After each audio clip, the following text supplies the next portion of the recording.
Hello everyone and welcome to another live session जहाँ पे हम आज कवर करेंगे medieval history.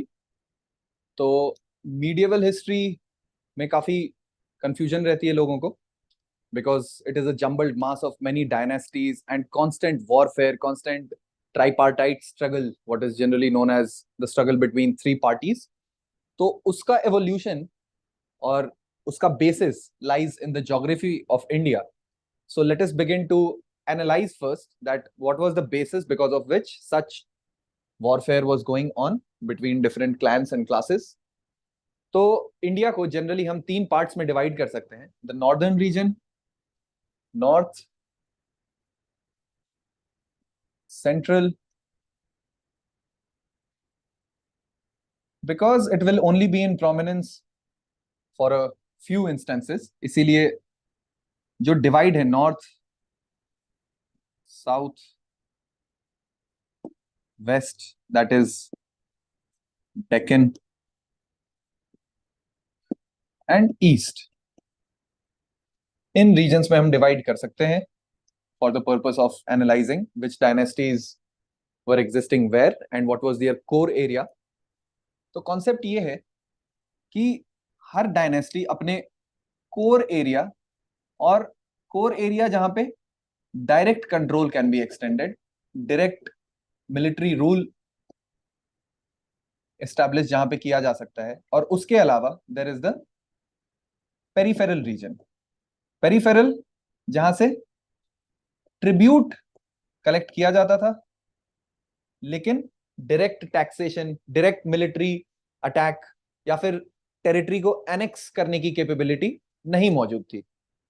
So the north India, the north Indian part can be divided from mouth of Indus to the mouth of Ganga, and this region itself is further subdivided into four regions, four smaller regions, which will be the lower Gangetic basin, parts of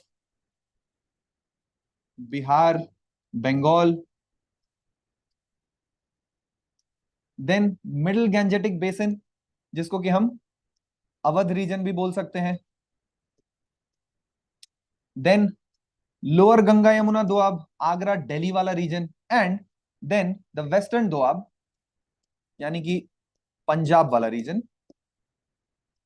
which is lies close to the Indus region. Then Gujarat and Odisha belong to the central region. Gujarat, western, and Orissa on the eastern part. अब गुजरात और Orissa northern region से they are well separated. Gujarat because of desert to its north, and Odisha because of jungles as well as mountains. Last slide में अगर देखें तो this will be one region, this is another region, this another region, and this region is another region. Region 1, 2, 3 and 4। जैसा कि हम देख सकते हैं इस मैप में, these regions are highly fertile, बहुत ही फर्टाइल रीजन्स हैं। तो फूड क्रॉप्स मेनली जो टैक्स कलेक्ट किया जाएगा, it will be in the form of grains, and जो टैक्स उसके अलावा ट्रेड और कॉमर्स हो रहा होगा उसके ऊपर टैक्सेस कलेक्ट किए जाएंगे।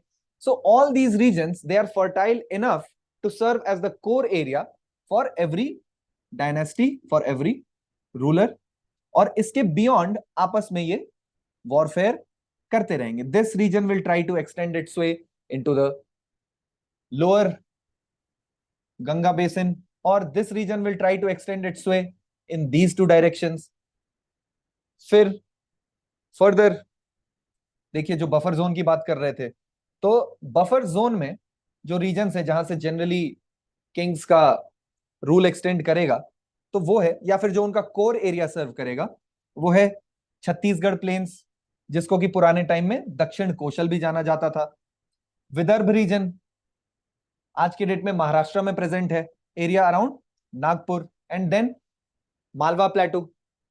सो Malwa plateau itself is quite fertile, it is the region around Ujjain, जिसे कि हमने एंशिएंट हिस्ट्री की क्लास में देखा, उज्जैन महाजनपद के अंडर वो आया करता था। And then The Rajput ruled countries, regions between Jaipur and Udaipur. Malwa region, Jaipur and Udaipur region. Malwa, Jaipur, Udaipur, Chhattisgarh में ये प्लेन्स आप देख पा रहे हैं. So these will be the core regions of the buffer zone. ये बफर जोन के core region है जहां पे अलग अलग डायनेस्टीज अपना एम्पायर एस्टैब्लिश करेंगी. Then the southern highlands, highland region. Highland region इसलिए कह रहे हैं क्योंकि यहां पे जैसा कि हम देख पा रहे हैं there are a number of mountainous regions, highland region. और इन्हीं के बगल में there is again the fertile delta area of Godavari, Godavari river, then Krishna river, Penneru and Kaveri. So these regions will be very, very fertile, good enough to grow food crops, and that is why they will serve as the core area of southern highland region. इसी को जब हम देखेंगे further subdivisions इनके क्या हैं, तो there is the Deccan lava trap region, the fourth region. This यहाँ पे हम देख पा रहे हैं कि there is a lot of fertile area as well as highland area which is drained by many rivers, and that is why this will serve as another core area. अब देखते हैं इसमें कौन कौन सी डायनेस्टीज एक टाइम पे rule कर रही थी. तो Deccan lava trap region around Aurangabad and Paithan, या जिसको हम पुराने टाइम में प्रतिष्ठान नाम से भी जाना करते थे. Central region will be the region around Hyderabad, Manyakhet, जहां पे राष्ट्रकूट एम्पायर का कैपिटल हुआ करता था. This is a preliminary survey. You need to know about these regions. You need to be aware of the geography so that you can locate which different empires, which different rulers existed simultaneously, which were contemporary, and they were the ones who were fighting the wars between themselves, जिसको tripartite struggle हम कहेंगे. Then region between Bijapur and Kalyani. Kalyani will be known for Chalukyas. ये जो चालुक्याज हैं, चालुक्याज, तो initially they will be based out of Badami, वाटपी.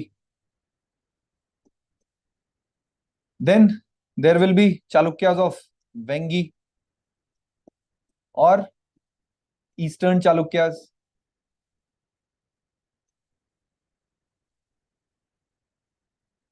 Eastern Chalukyas will be based in Vengi. Then there will be Chalukyas of Kalyani. And in order that you might not get confused, there will also be, यहां पे एक extra you लिख देते हैं, चालुक्यास, जिनको कि सोलंकीज भी refer करते थे. And they will exist in Gujarat region. Gujarat region. And finally, region around Mysore, where Hoysalas and later Tipu Sultan will base their rule. Finally, East Coast, जो कि हम ऑलरेडी देख चुके हैं, तो there will be the Krishna Godavari Delta, Tondai Mandalam, near present day Madras, Chola Mandalam. टोंडई Mandalam में होंगे Pallavas, Pallava kings. You should know their names. They begin with Mahendra Varman, then comes Narasimha Varman 1,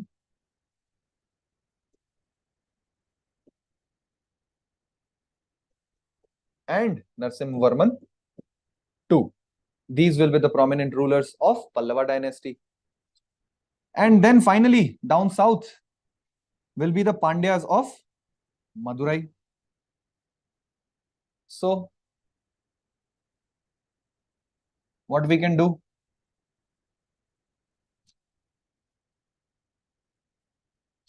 This will be the region of Pallavas with their capital at Kanchipuram.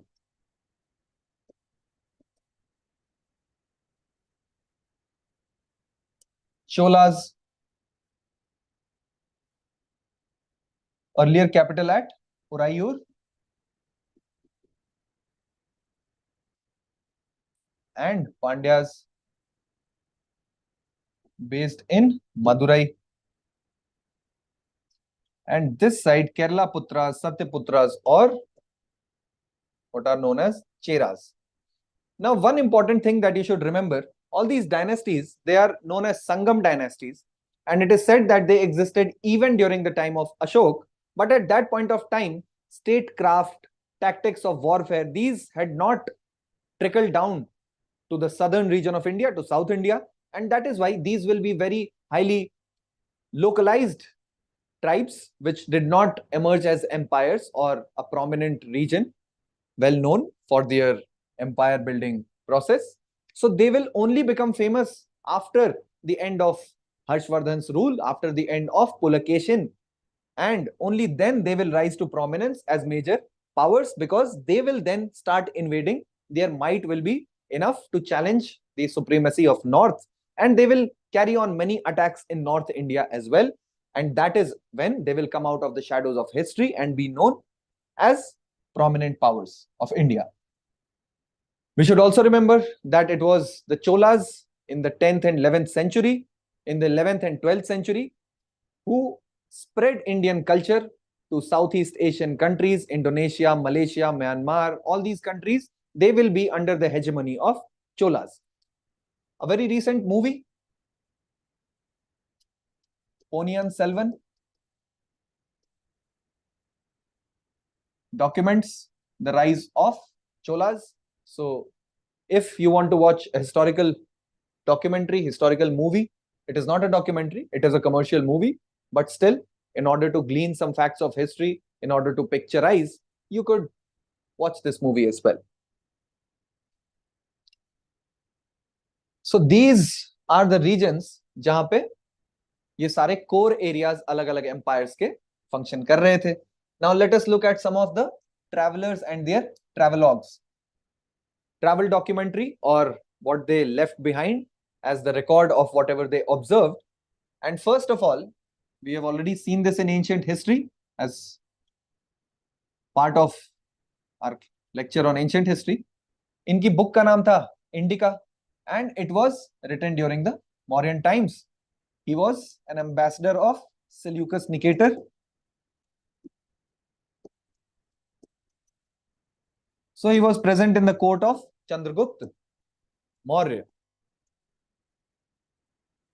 Chandragupta Maurya. And one of the famous things in his book is that he observed there were 7 classes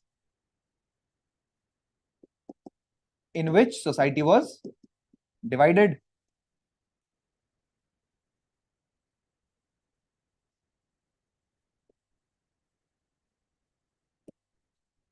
He divides, or what he observes, he reports that society was divided into 7 classes, which, though they do not concur with fourfold division of society into Brahman, Kshatriya, Vaishya, and Shudra, but it was quite close to the true picture, as he calls them philosophers, agriculturalists,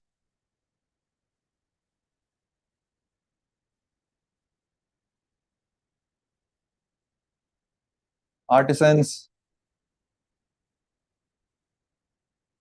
soldiers, and so on.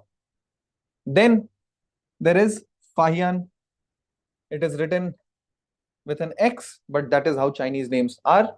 So Fahian from China, and his book is known as Record of Buddhist Kingdoms. He came during the Gupta times. From 405 to 411 AD, he traveled across India, visited different universities like Nalanda University. Then comes Xuanzang, one of the most famous travelers. He came, he stayed for quite some time at Harshvardhan's court. And his book is known as CUET, or Record of the Western Worlds. Time of his travel was from 630 to 645 AD. So he traveled for 15 years in India, stayed at Harshvardhan's court for quite some time. He went back with some 600 manuscripts and 100 to 150 artifacts like statues of Buddha and so on. Another famous writer, Al-Biruni, belonged to Persia. His book is known as Kitab al-Hind, wrote during the 11th century. And you will be surprised to know that this famous author, he was present in the court of a very brutal conqueror, plunderer, who is infamous in India for looting its wealth. And this guy is none other than Mahmud Ghazni. Mahmud Ghazni. So during the time from 1000 AD to 1025 AD, he plundered India 17 times. 17 times he will raid, he will loot, and he never wanted to rule India, so he only came for its wealth. And he destroyed many cities like Mathura or Kannauj. So when Harshvardhan came to power, he shifted the capital from Patliputra to Kannauj, and Kannauj became the coveted imperial center where every other dynasty wanted to capture it and make it part of their own annexed territory. So out of these 17 times, his last raid came in 1025 AD, when he raided the temple of Somnath.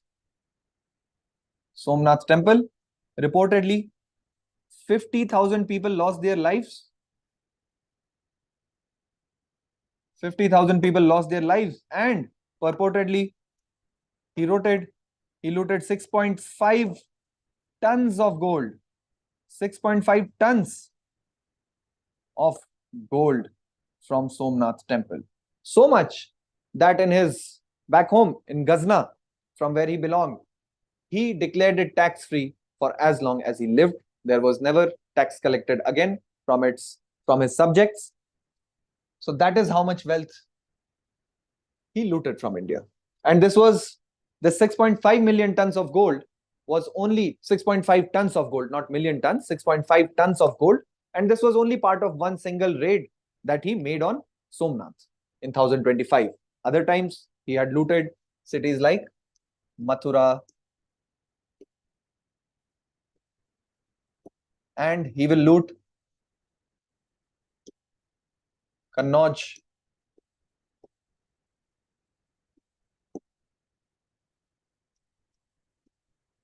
These cities he will loot, plunder, and destroy. Then we have Marco Polo, who was a traveler from Italy. His book is simply called The Travels of Marco Polo, and the time period of his travel is 1254. So this is his birth. This is his entire lifespan, not the time period during which he traveled. And Ibn Battuta came from Morocco. His book is known as Rihla, from 1333 to 1342 was his time period of travel. And he also served as Qazi. Served as Qazi, or a judge, the court of Muhammad bin Tughlaq.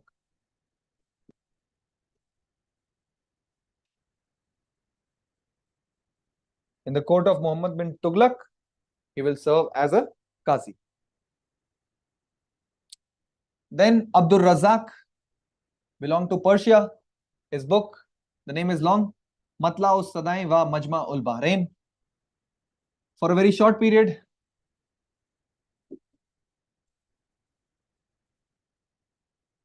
Athanasius or Anastasia Nikitin from Russia, The Journey Beyond the Three Seas. For 4 years, he traveled across India. Then Duarte Barbosa from Portugal. You might have heard the name of some pirates in the movie Pirates of Caribbean. There is a Barbosa, and that names is a Portuguese name named after Duarte Barbosa. His book is called Book of Duarte Barbosa, and he traveled during early 1500s. Then there is Domingo Pace from Portugal, and The Travels of Domingo Pace is the name of his book. Then let's go back a bit to Gupta Empire and see how things changed from ancient times to the medieval times. So during the Gupta time, the only difference that creates a change from Gupta time to medieval times or the time of Harshvardhan,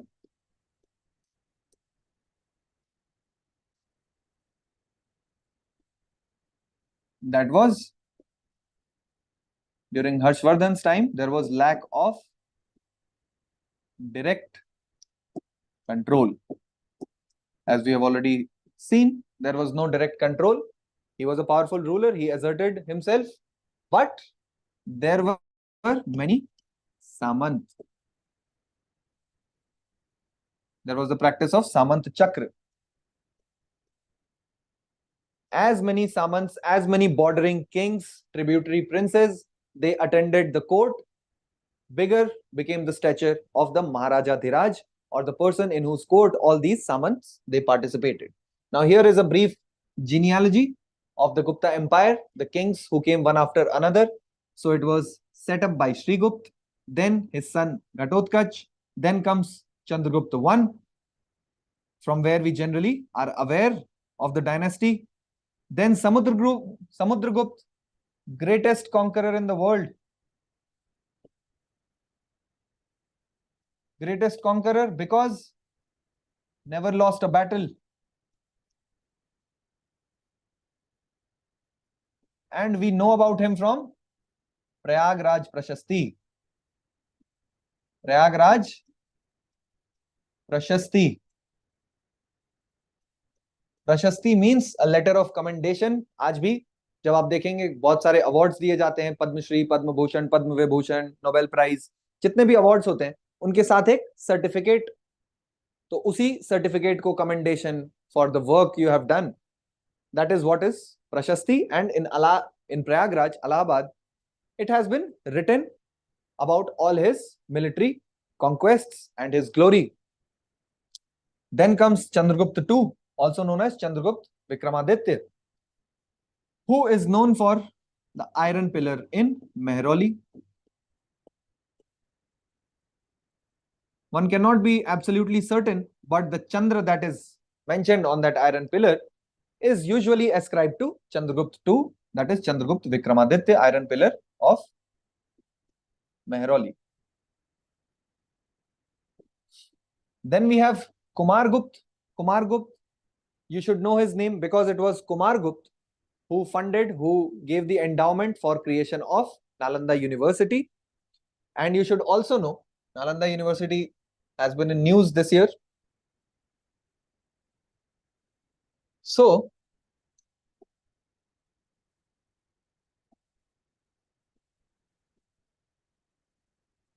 Nalanda University will be set up excuse me.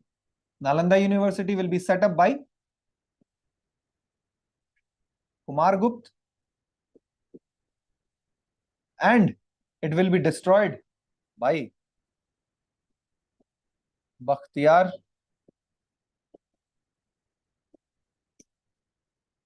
Khilji in the year 1202. Bakhtiyar Khilji, one of the generals of Qutbuddin Aibak, one of the generals of not Qutbuddin Aibak. Qutbuddin Aibak was the servant, और इन्हें हम Ilbari dynasty भी कहते हैं. कुतुबुद्दीन ऐबक जिससे belong करता था, the builder of Qutub Minar, Qutubuddin Aibak. So they are known as the slave dynasty. Because in the Islamic world at that time, during that period, the practice which prevailed was buying slaves and then training them in military skills for some time. And they took on the role of generals.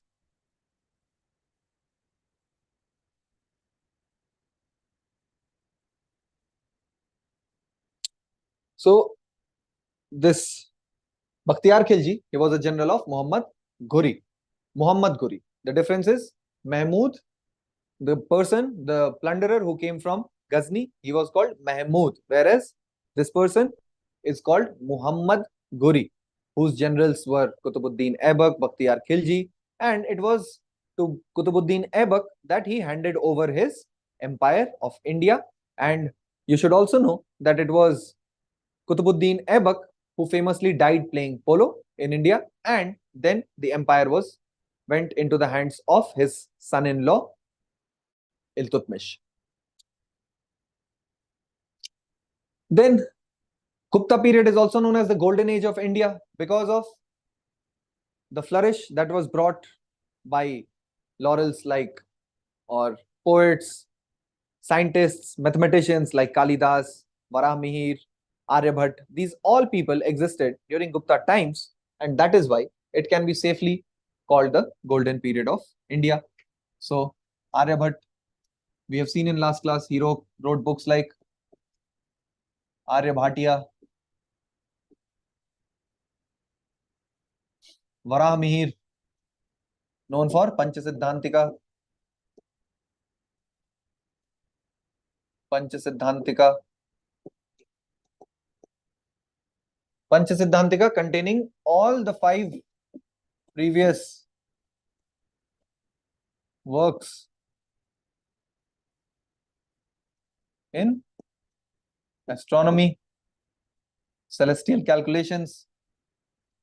These works, if you do remember, comment a few, whichever you are aware of. I will repeat a few of them. These were Paitamah Siddhant,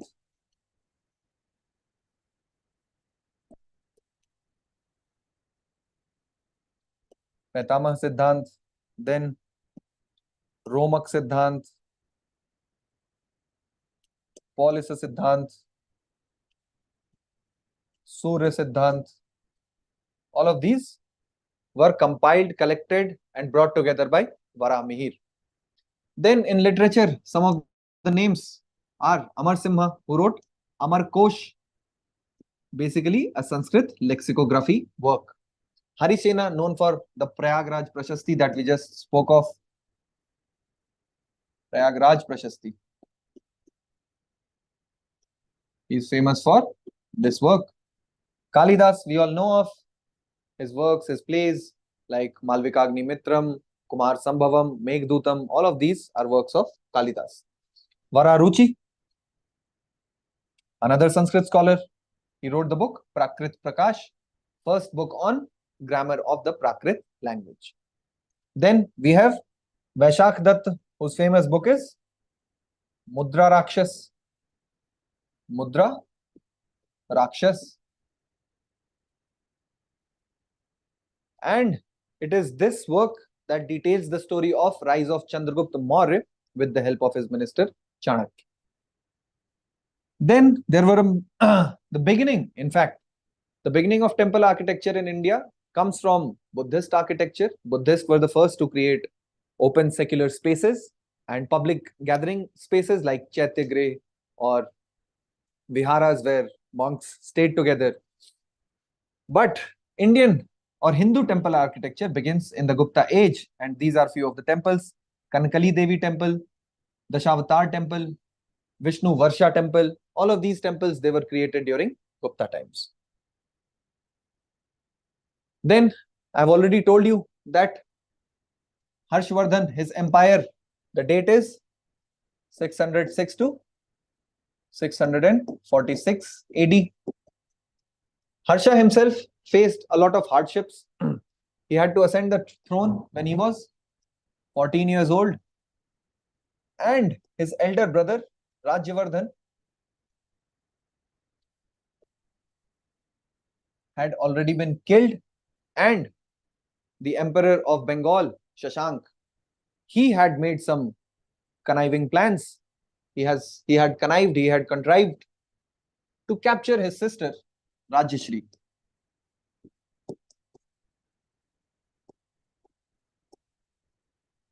And despite all of these challenges, Harsha rises to the occasion. He ends up defeating Shashank with the help of the emperor of Kamrup, that is Assam. And that is how he establishes an empire whose extent. So Harsha's empire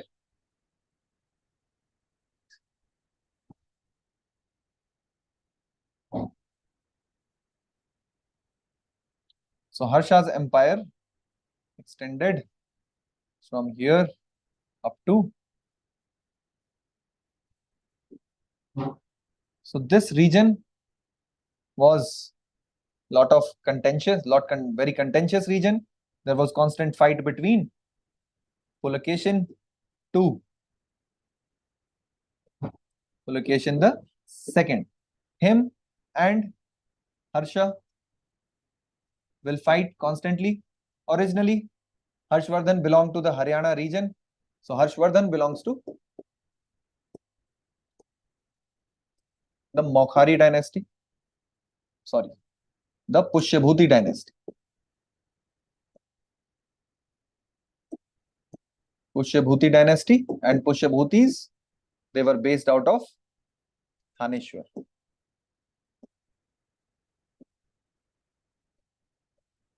Thaneshwar, and he makes Kannauj his capital. Kannauj. But after Pulakeshin will defeat Harshvardhan, Harsh is not able to conquer complete entire India like Ashok, like it extended, like the extent of the empire of Ashoka. Harsha could never match. And he was, after being defeated by Pulakeshin, Pulakeshin will be known as Sakal Uttar Patheshwar. That means conqueror of the king of North, vanquisher of the king of North.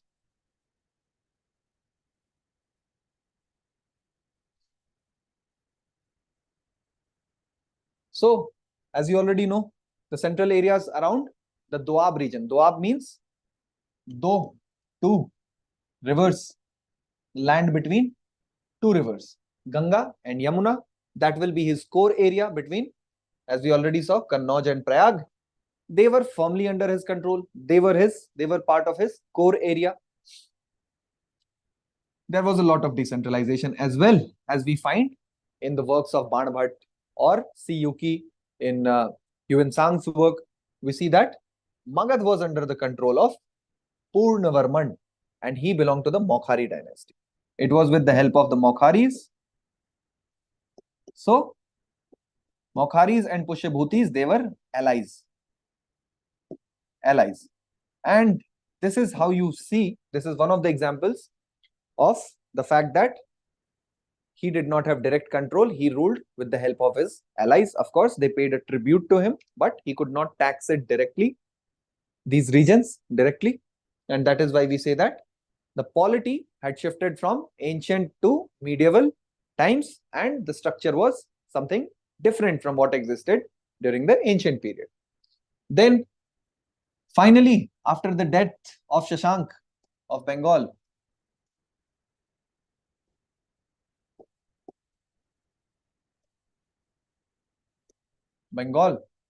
known as God at that time, God.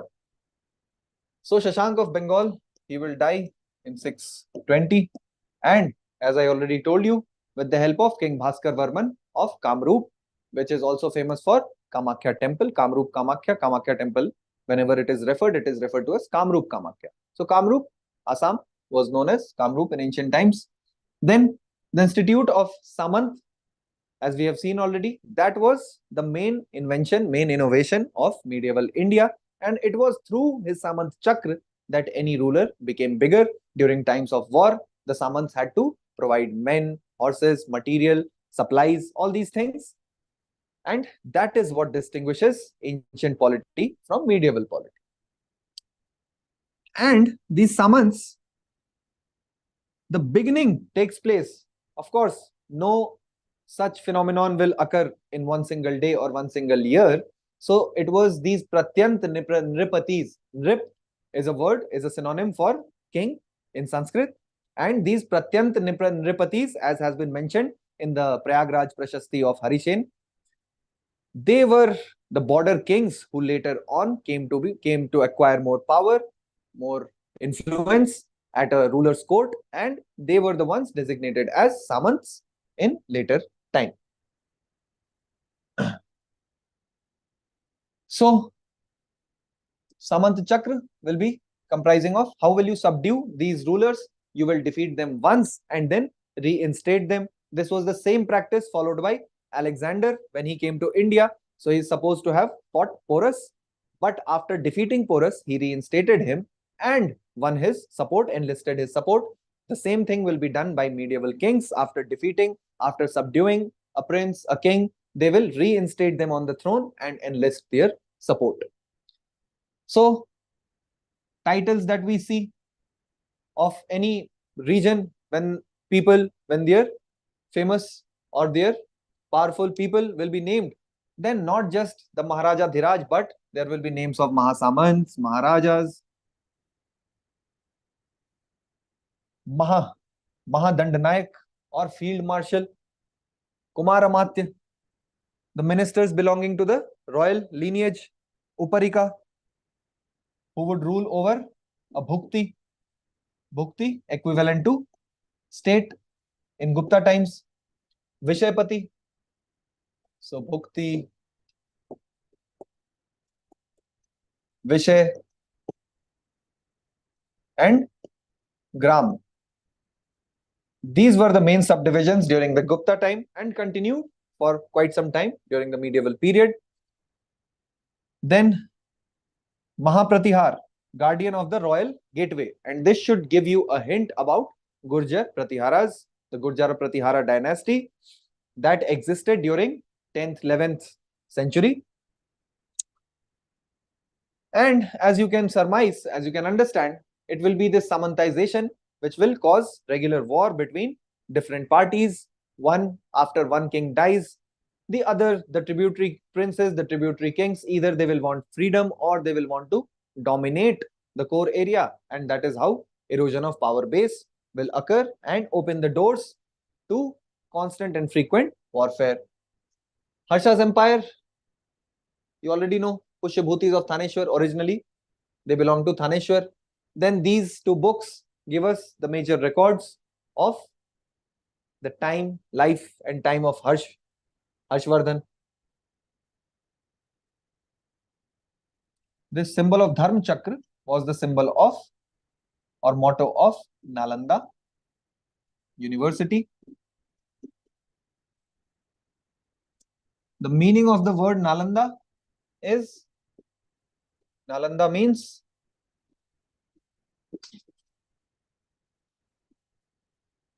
giver of knowledge.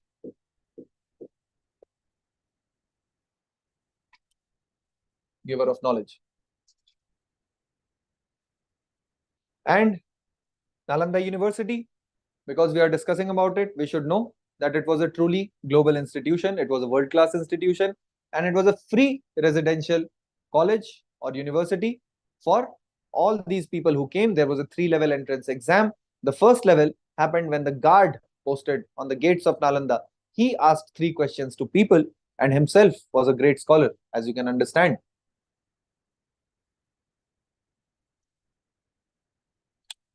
Then a map of Guptas, Mokharis, Thaneshwar or Thaneshwar of Pushyabhutis, Maitrakas, very less known dynasty, Chalukyas of Badami, as we have already discussed. Then some little lesser known dynasties like the Kalachuris, Pallavas, Cheras or Kerala Putras, and Pandyas. We have already seen these.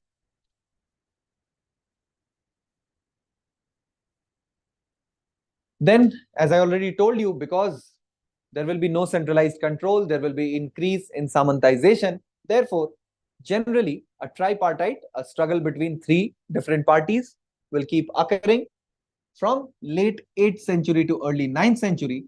And it is this constant struggle that will sap India of its strength, of its unity, and will open the doors for Islamic invasion by people like Mahmud of Ghazni or Muhammad Ghori, and furthermore, Mughals, Mongols, Gurjara Pratiharas, gatekeepers in the north, west, Palas in the east. It will be Gopal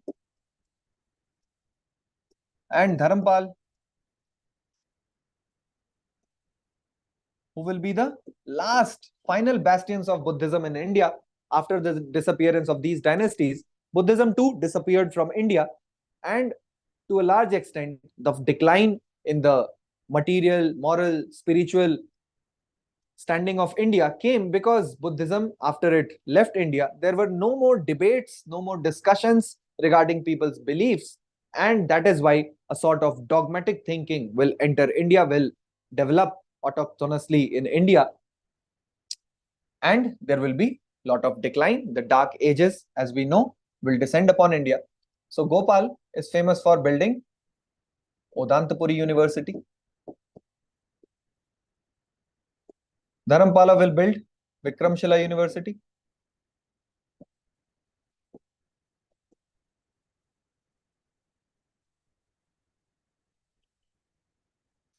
And another interesting thing that you should know is that the idea of social contract starts with the Paila dynasty. The idea of social contract that political thinkers like Rousseau or Hobbes will come up with in the Western world, that was already seen here, because the story goes that in these regions, Matsya Nyaya, Matsya means fish, Matsya Nyaya, or complete disorder, prevailed. Matsya Nyaya means bigger fish eating smaller fish. Might is right. Whoever is powerful will dominate. And in order to avoid such a chaos, people, they say, they elected Gopal in order to end all the anarchy and all the chaos. So we can say that the concept of social contract predates Hobbes and Rousseau by almost or more than half a century, more than half a millennium. I'm sorry. Then these people will try to extend their sway westward. The third Rashtrakuta king, Dhruv, will defeat both Vatsaraj and Dharampal. Vatsaraj, king of Gurjara Pratiharas, and Rashtrakuta ruler Dhruv will defeat Vatsaraj, as well as Vatsaraj in the northwest and Palas in the east.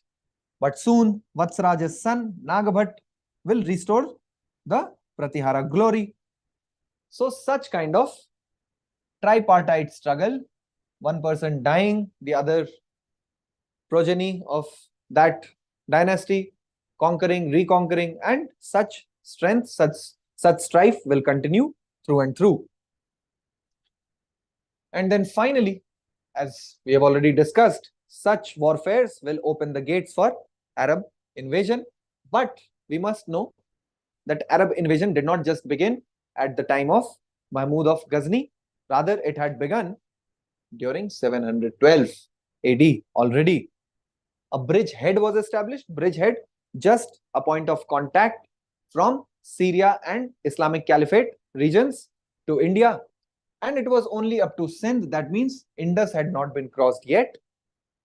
So it started with an insignificant episode when the king of Sri Lanka sent some Muslim orphans. He was sending them to the governor of Iraq. But meanwhile, some pirates attacked them in the Arabian Sea.